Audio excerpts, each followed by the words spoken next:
All right, I'm going to go over how to make a final sketch for your crime scene. Below you see the data for the Cleary's pub scenario, and you can see we've divided all of the actual numbers of the measurements of the room by a scale of 1 to 40, so that it will be able to fit on an 8.5 by 11 sheet. So we take all these numbers and divide them by 40, and we get these results.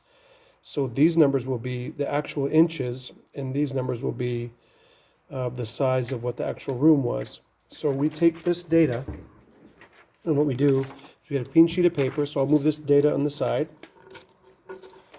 Take a clean sheet of paper, and the first thing we're going to do is we're going to make a 2-inch by 2-inch border all the way around. I'll start off like this. I'll measure 2 inches here, and make sure you use pencil. 2 inches here, 2 inches here, 2 inches here. I'll pause. Now you see I have a 2-inch by 2-inch border. These borders are going to be for information that are written on there. In this box is where we're going to actually make our sketch. So the room width was 228 by 331 inches. I divided them by 40. I got 5.7 by 8.3. So now I'm going to draw a room that's 5.7 north to south and 8.3 east to west, based on the information from Cleary's pub. So I'll measure down here 5.7 inches. And in order to do that, find 5.5, find 5.75 right here, and just go down one notch down, give you an estimate of 5.7 inches. I'll do the same thing here, 5.7 inches. And then I also need 8.3 across. So I'll line up along the dots. And 8.5, 8.2, I have 8.3 is somewhere between 8.25, 8.5 right there. So now I'll draw my lines.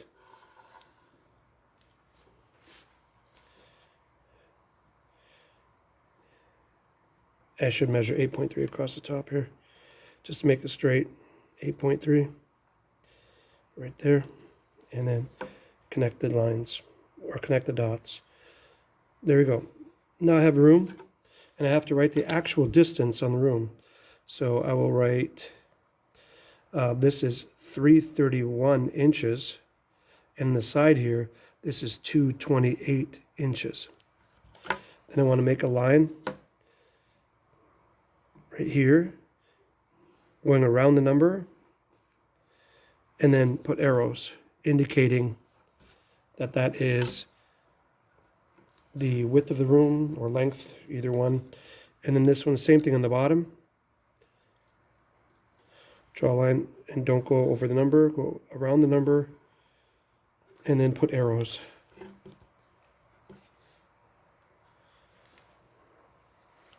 Next, I want to put, next step, let's look at the first item. Before we do that, we need to put our compass. That's what I wanted to do. I'm going to put our compass here. I'll put an arrow up north. Make sure you try and make it straight. East, south, west. Then in my corners, I write down northwest, northeast, southwest, southeast. Now my first object is my shoe print. Once 4.1 inches from this northwest corner. So here's the northwest corner.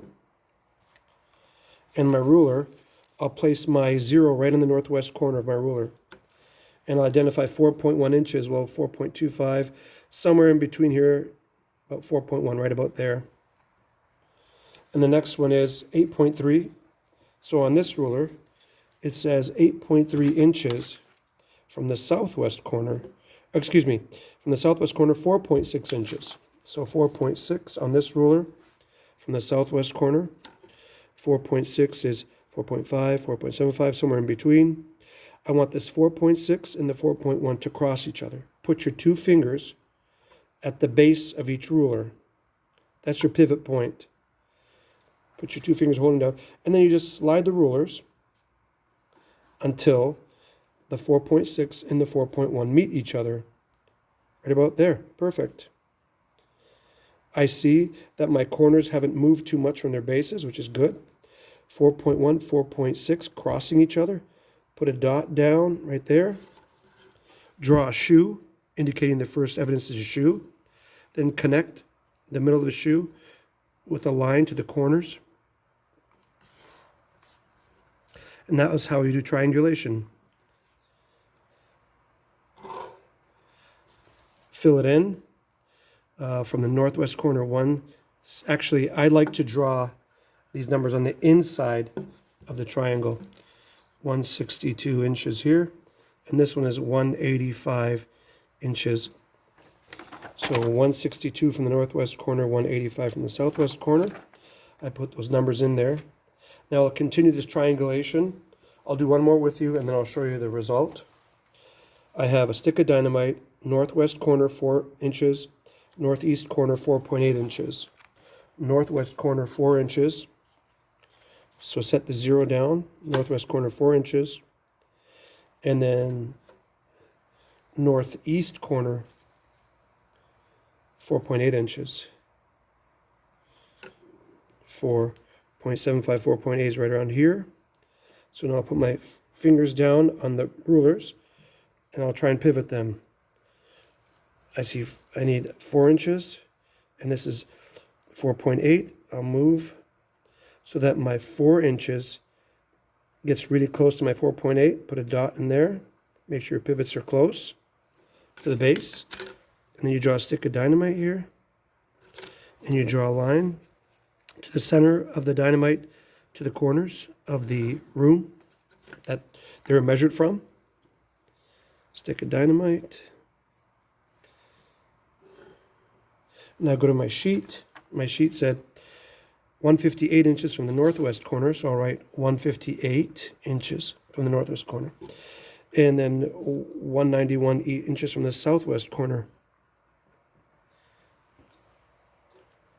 So now I will pause and I'll show you what it looks like in the end. Now I have completed my final sketch.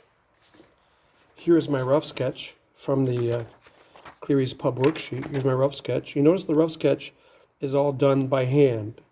No rulers. As long as you get the right numbers on there and you estimate where the objects are.